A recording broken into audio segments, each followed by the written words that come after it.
स्वागत है आपका एच जे एडुकेशन हिंदी में। इस वीडियो में हम लोग परफॉर्मेंस मैनेजमेंट के बारे में पढ़ेंगे, परफॉर्मेंस मैनेजमेंट के इंपॉर्टेंस के बारे में जानेंगे और साथ ही साथ परफॉर्मेंस मैनेजमेंट के फीचर्स को समझेंगे। किसी भी ऑर्गेनाइजेशन में इम्प्लॉइज एक इंपॉर्टेंट एस्पेक्ट होता है।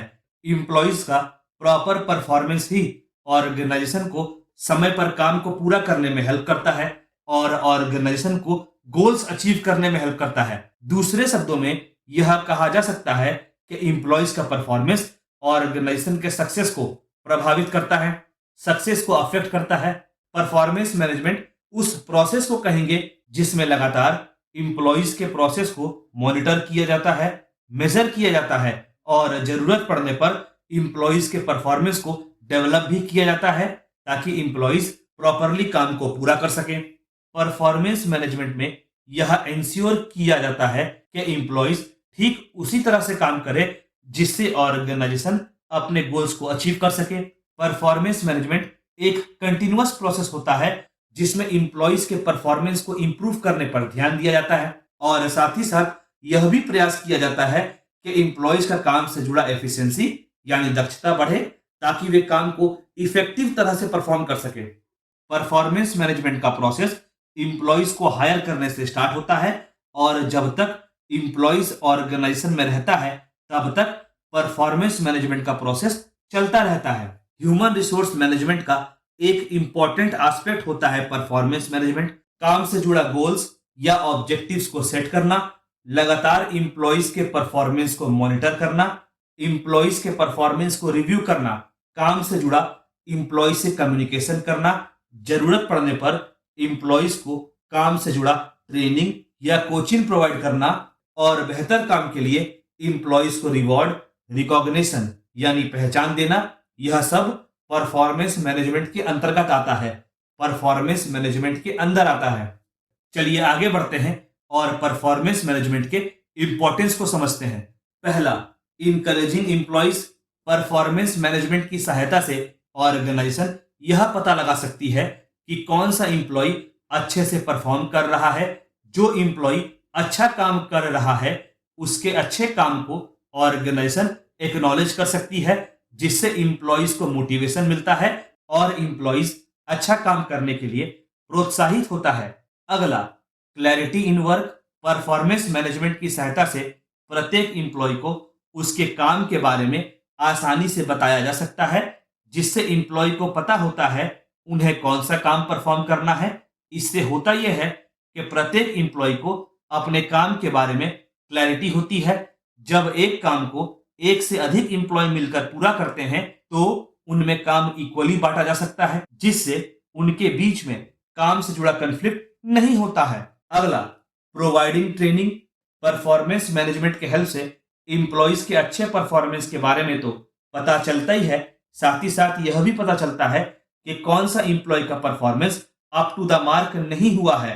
दूसरे शब्दों में परफॉर्मेंस मैनेजमेंट से यह भी पता चलता है कि कौन सा एम्प्लॉय काम को सही से परफॉर्म नहीं कर पाया है। उस केस में एम्प्लॉइज को आइडेंटिफाई करके जरूरी ट्रेनिंग प्रोवाइड की जा सकती है ताकि उनका परफॉर्मेंस इंप्रूव हो सके। अगला, सॉल्विंग इश्यूज। जब ऑर्गेनाइजेशन परफॉर्मेंस को मैनेज करती है तो उसे पता चलता है कि काम को परफॉर्म करते समय एम्प्लॉइज कौन कौन सा चैलेंजेस फेस करते हैं, एम्प्लॉइज को काम के दौरान कौन कौन सा इश्यूज फेस करना होता है। तो इन सब के बारे में जानकारी इकट्ठा करके ऑर्गेनाइजेशन इन सब प्रॉब्लम, चैलेंजेस और इश्यूज को दूर कर सकती है। अगला, रिटेनिंग टैलेंट्स। जब ऑर्गेनाइजेशन को टैलेंटेड एम्प्लॉइज के बारे में परफॉर्मेंस मैनेजमेंट से पता चलता है तो फिर ऑर्गेनाइजेशन यह प्रयास करती है कि एम्प्लॉइज को ऑर्गेनाइजेशन में रिटेन करके रखा जाए जिससे ऑर्गेनाइजेशन के पास अच्छे एम्प्लॉइज अवेलेबल हों। अगला, फिक्सिंग और मॉडिफाइंग गोल्स। सिचुएशन के बदलने के साथ साथ एम्प्लॉय के परफॉर्मेंस के हिसाब से काम से जुड़ा गोल्स को फिक्स किया जा सकता है या गोल्स को मॉडिफाई किया जा सकता है। परफॉर्मेंस मैनेजमेंट की सहायता से गोल्स को फिक्स करना या मॉडिफाई करना आसान इसलिए होता है क्योंकि परफॉर्मेंस मैनेजमेंट में लगातार एम्प्लॉय के परफॉर्मेंस को मॉनिटर किया जाता है जिससे ऑर्गेनाइजेशन को एम्प्लॉय के परफॉर्मेंस के बारे में आइडिया हो जाता है। अगला, क्रिएटिंग लीडर्स। ऑर्गेनाइजेशन में कुछ एम्प्लॉयज के अंदर लीडरशिप क्वालिटी होती है, वे किसी भी काम को अच्छे से लीड कर पाते हैं। तो परफॉर्मेंस को मैनेज करते समय ऑर्गेनाइजेशन ऐसे एम्प्लॉयज को आइडेंटिफाई करती है और इनके लीडरशिप क्वालिटी को निखारने का प्रयास करती है, ताकि वे आगे चलकर फ्यूचर में ऑर्गेनाइजेशन को लीड कर सके। अगला, गेटिंग फीडबैक। जब परफॉर्मेंस को प्रॉपरली मैनेज किया जाता है तो यह पता चलता रहता है कि काम किस तरह से परफॉर्म किया जा रहा है। दूसरे शब्दों में, परफॉर्मेंस मैनेजमेंट की सहायता से काम से जुड़ा फीडबैक इकट्ठा किया जा सकता है। अच्छा, अब तक हम लोगों ने जाना कि परफॉर्मेंस मैनेजमेंट क्या होता है और परफॉर्मेंस मैनेजमेंट का इंपॉर्टेंस क्या क्या होता है। चलिए आगे बढ़ते हैं और परफॉर्मेंस मैनेजमेंट के फीचर्स को जानते हैं। पहला, according to the goal. Performance management का प्रोसेस हमेशा ऑर्गेनाइजेशन के गोल्स को ध्यान में रखकर परफॉर्म किया जाता है। परफॉर्मेंस मैनेजमेंट के प्रोसेस को इस तरह से परफॉर्म किया जाता है ताकि ऑर्गेनाइजेशन अपने गोल्स को, अपने ऑब्जेक्टिव्स को अचीव कर सके। अगला, output measurement. Performance management organization को हेल्प करता है काम से जुड़ा आउटपुट को मेजर करने में। प्रत्येक ऑर्गेनाइजेशन परफॉर्मेंस से जुड़ा कुछ एक्सपेक्टेशंस रखता है। परफॉर्मेंस को मेजर करते हुए यह पता चलता है कि एम्प्लॉय का परफॉर्मेंस एक्सपेक्टेशन के अनुसार परफॉर्म किया गया है कि नहीं। अगला, proper channel of communication. Organization जब परफॉर्मेंस को मैनेज करती है तो वह एम्प्लॉयज को उनके परफॉर्मेंस के बारे में जानकारी प्रदान करती है। दूसरे शब्दों में, ऑर्गेनाइजेशन एम्प्लॉयज को उनके परफॉर्मेंस के बारे में कम्युनिकेट करती है, उनके ड्यूटीज के बारे में बताती है और यह भी बताती है कि एम्प्लॉयज से ऑर्गेनाइजेशन क्या उम्मीद करती है। अगला, मेजरिंग स्टैंडर्ड। परफॉर्मेंस मैनेजमेंट के हेल्प से काम से जुड़ा स्टैंडर्ड को मेजर किया जा सकता है और काम से जुड़ा स्टैंडर्ड को फिक्स भी किया जा सकता है और फिर यह मॉनिटर किया जाता है कि काम एज पर स्टैंडर्ड परफॉर्म किया जा रहा है कि नहीं।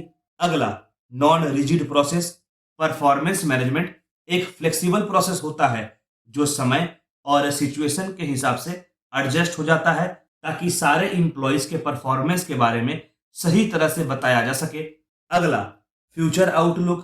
परफॉर्मेंस मैनेजमेंट ऑर्गेनाइजेशन के फ्यूचर परफॉर्मेंस पर ध्यान देता है, ना कि पास्ट परफॉर्मेंस पर। परफॉर्मेंस को मैनेज करते हुए ऑर्गेनाइजेशन में यह देखा जाता है कि आने वाले समय में किस तरह का परफॉर्मेंस किया जाए। अगला, फोकस ऑन इम्प्रूवमेंट। जब परफॉर्मेंस को मैनेज किया जाता है तो ध्यान परफॉर्मेंस के इम्प्रूवमेंट पर रहता है और यह कोशिश की जाती है कि काम के स्टैंडर्ड को रेज किया जाए, काम के स्टैंडर्ड को इम्प्रूव किया जाए। अगला, वर्क सेटिस्फैक्शन। परफॉर्मेंस को मैनेज करते समय इस बात का ध्यान रखा जाता है कि परफॉर्मेंस को इस तरह से मैनेज किया जाए ताकि काम से जुड़े सारे लोगों का नीड सेटिस्फाई हो सके और काम एज पर एक्सपेक्टेशंस परफॉर्म किया जा सके।